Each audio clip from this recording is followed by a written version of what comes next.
Bugün İran məhv olmaq üzrədir və sabah ondan sonra sıra ərəblərə gələcək.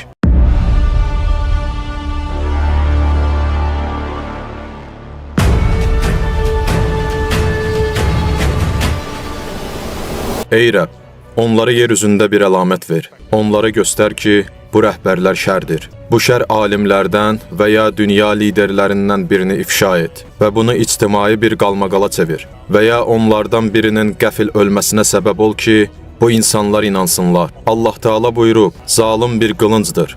Mən ondan intiqam almaq üçün istifadə edərəm və sonra onun özündən intiqam alaram. Və Muhammed Peyğəmbər buyurub, Allah İran Şahı Xosrova lənət etsin. Həqiqətən məhv ediləcək xalqların ilki farslar, sonra isə ərəblərdir və sizin gerçəkləşdiyini gördüyünüz şey budur.